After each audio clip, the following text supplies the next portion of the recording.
राजस्थान के अलवर में विकास के नाम पर 300 साल पुराने एक मंदिर को बुलडोजर से ढहा दिया गया है। हम आपको बता दें कि यह मंदिर राजगढ़ के सराय मोहल्ले में था। कटर से कहा जा रहा है कि मूर्तियों को तोड़ा गया है। हालांकि यह आरोप है जो बजरंग दल और विश्व हिंदू परिषद की तरफ से लगाया गया है। कई और भी आरोप लगाए गए हैं, जैसे कि इस मंदिर में जब यहां पर जेसीबी चलाई गई, उस दौरान यहां पर जो अधिकारी पहुंचे वो चप्पल जूते पहनकर मंदिर प्रांगण में चले गए। तस्वीरें हम आपको दिखा रहे हैं कैसे मंदिर जो है वो भरभरा कर गिर पड़ा जब यहां पर जेसीबी चलाई गई। यहां पर ये भगवान भोलेनाथ का ये मंदिर था और ये कहा जा रहा है कि 300 साल पुराना ये मंदिर था जिसे तोड़ दिया गया। हालांकि इस इलाके में कई और भी मकान, दुकान और चीजें हैं जिन्हें तोड़ा गया है, लेकिन अब इस पूरे मामले को लेकर सियासत जो है वो तेज हो गई है। एक बार फिर हम आपको बता दें, सामाजिक संगठनों ने इसका विरोध किया है। कुल 3 मंदिर ऐसे हैं जो तोड़े गए हैं। लोगों की भीड़ ने भारी विरोध किया, लेकिन नगर पालिका के दस्ते ने मंदिर को हटा दिया। नगर पालिका का यह कहना था कि मास्टर प्लान में मंदिर नहीं था। हिंदू संगठनों ने विधायक एसडीएम के खिलाफ पुलिस को शिकायत की है। कई हिंदू संगठन अलवर के राजगढ़ पहुंचे हैं। बीजेपी कांग्रेस पर आरोप लगा रही है, कांग्रेस बीजेपी पर आरोप लगा रही है और इन दोनों के बीच में राजस्थान की सियासत में मंदिर का मामला जो है वो गरमाने जा रहा है, क्योंकि लगातार वहां से खबरें ऐसी आ रही हैं कि बाद एक करौली में आपको याद होगा रामनवमी के मौके पर भी कुछ ऐसा हुआ था जिसने राजस्थान को सुर्खियों में ला दिया था। और उसके बाद अब यहां पर अलवर का यह मामला जहां पर मंदिर ढहाए गए हैं, जूते चप्पल पहन के लोग यहां पर नजर आए हैं, अंदर गए हैं और उसके बाद हिंदू संगठन जो हैं वो ये आरोप लगा रहे हैं कि हमारी भावनाओं को यहां पर नुकसान पहुंचाया गया है।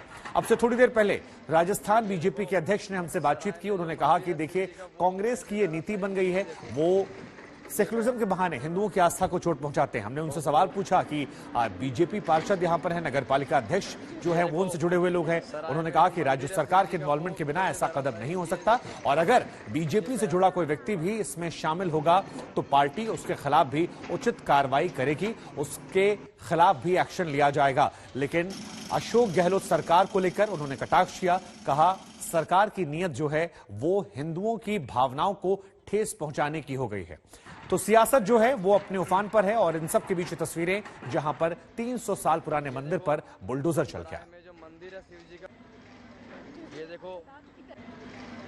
ये देखो सराय में जो मंदिर है शिव जी का वो कैसे। एक तरफ खंबाट, खरगोन, जहांगीरपुरी में अवैध अतिक्रमण, अवैध निर्माण, दंगाइयों पर न्याय का, सत्य का, कानून का बुलडोजर चल रहा है, परंतु राजस्थान की सरकार जिसका हिंदू विरोधी चेहरा करौली में सामने आया, जिस प्रकार से करौली की हिंसा होने दी गई, जिस प्रकार से करौली का मुख्य आरोपी आज भी फरार है, मतलूब अहमद, आज वही राजस्थान की सरकार के तहत विकास के नाम पर 300 वर्ष पुराने ऐतिहासिक मंदिरों को, शिवलिंग को तोड़ा जा रहा है, ध्वस्त किया जा रहा है इसी बुलडोजर के द्वारा।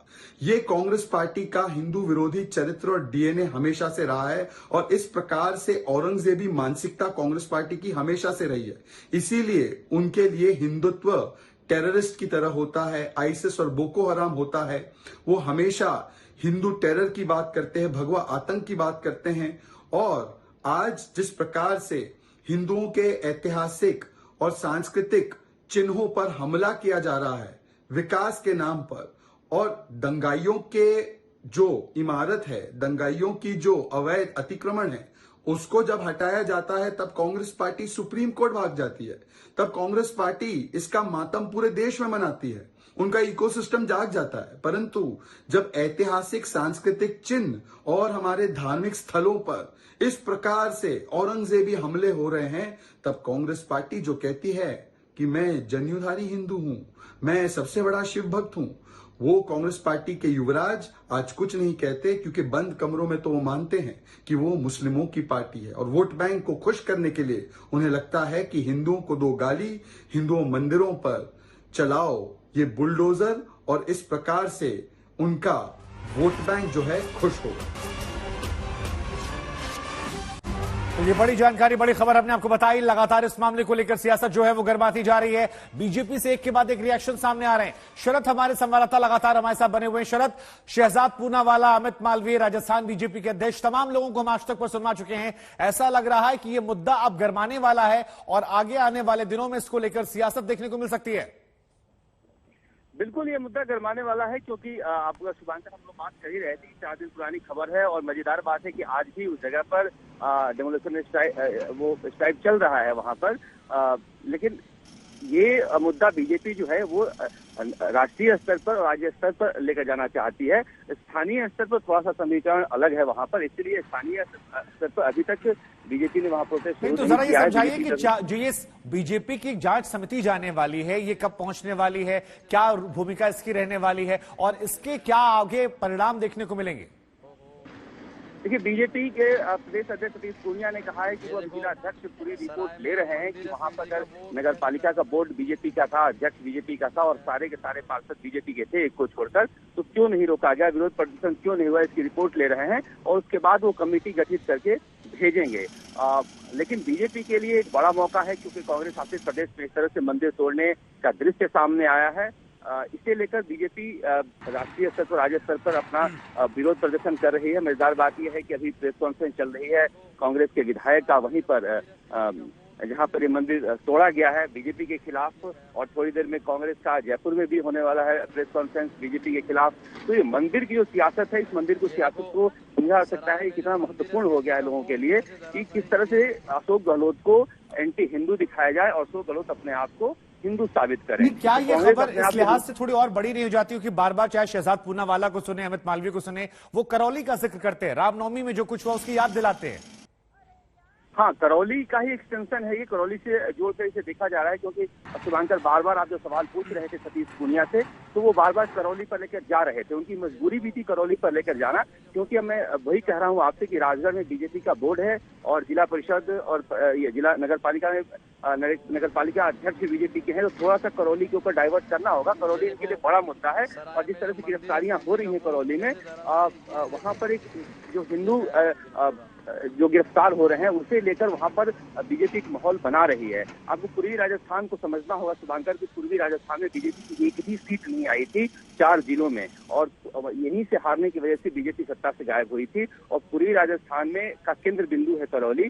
करौली अगर ये माहौल बना लेती है बीजेपी, तो यकीन मानिए कि कांग्रेस का जो बैस्टियन है उसमें ये घुस जाएंगे। इसलिए करौली इनके लिए बहुत महत्वपूर्ण है, करौली ये छोड़ने वाले नहीं है।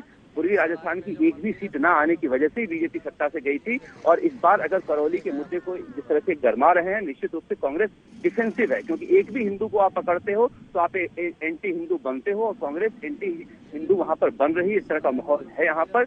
हम भी जाकर करौली जाकर आए थे, 74 हिंदू परिवार के जो बच्चे पकड़े गए हैं वो आकर बता रहे थे कि हमने कोई हिंसा नहीं की है, उसके बावजूद आतंकवादियों की तरफ पुलिस हमें घर से उठाकर ले जा रही है।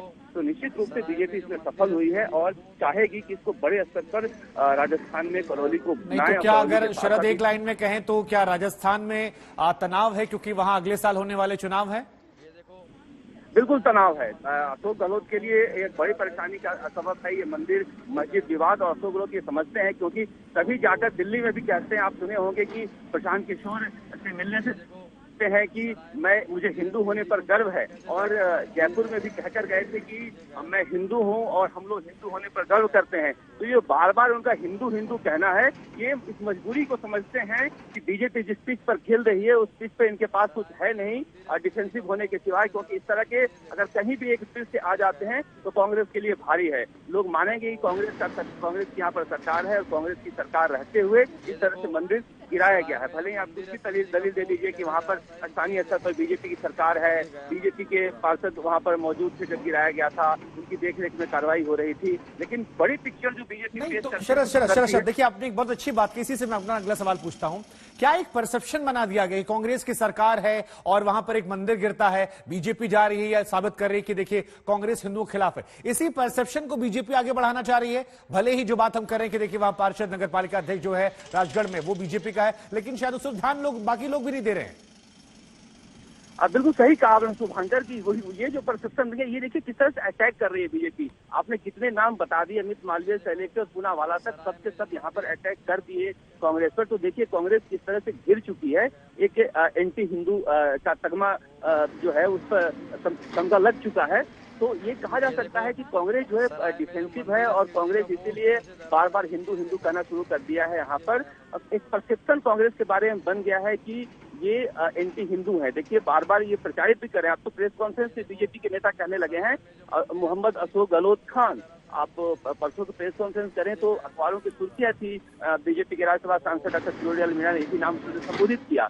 तो एक खांचे में अगर रख दिया जाता है 20% वाला और 80% वाला जो उत्तर प्रदेश चुनाव में हुआ है, तो निश्चित मानिए कि बीजेपी के लिए बहुत ज्यादा मुश्किल नहीं होगी। 80 बनाम 20 का अगर खेल हो जाता है, यहाँ तो 20 भी नहीं, यहाँ तो 90 बनाम 10 का माहौल है। तो निश्चित रूप से बीजेपी चाहेगी कि अगर इस तरह के दृश्य आते हैं तो उसे भुनाया जाए। मगर ये कांग्रेस की कमजोरी है। अगर 4 दिन पहले मंदिर तोड़े गए थे और मंदिर तोड़ने में अगर ठीक है, नगर पालिका का चेयरमैन है, नगर पालिका का बोर्ड है, बोर्ड ने तय किया है ये डिमोलिशन ड्राइव, लेकिन आपके अधिकारी थे वहां पर, आपकी एक भी पार्षद था, आपके विधायक थे, तो आपकी जिम्मेदारी बनती थी इस मुद्दे को उठाना। जब इतना इस पिच पर बीजेपी खेल रही है तो कांग्रेस इस तरह से डिफेंसिव होकर नहीं रह सकती है, लेकिन यहाँ पर डिफेंसिव दिख रही है, जिसकी वजह से उसका एक पूरा पेंटअप कर दिया जाता है कि ये एंटी हिंदू है और इसके लिए कांग्रेस भी कहीं न कहीं दोषी है।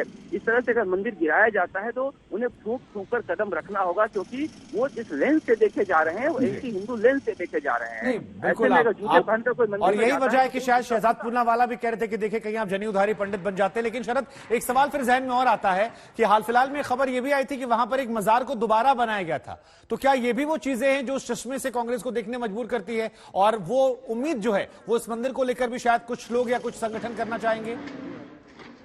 बिल्कुल शुभांकर, मैं भी खुद देखकर आज शहर में था कि शाम को मजार टूटा और रात भर में सरकार ने आदेश दिए और कर्मचारी मिलकर वो मजार बना दिए छिंदवाड़ा के। ठीक है, कुछ हिंदुत्ववादी ताकतों ने उसे इसलिए तोड़ा था क्योंकि उस सड़क पर था और नगर पालिका वहां की तोड़ नहीं रही थी, वो इंक्रोचमेंट था। लेकिन जिस तेजी के साथ अशोक गहलोत सरकार ने उस मजार को बनवाया, तो ऐसे में ये परसेप्शन तो चस्पा होता ही है कांग्रेस सरकार पर कि वो मुस्लिम तुष्टीकरण की नीति पर चलती है।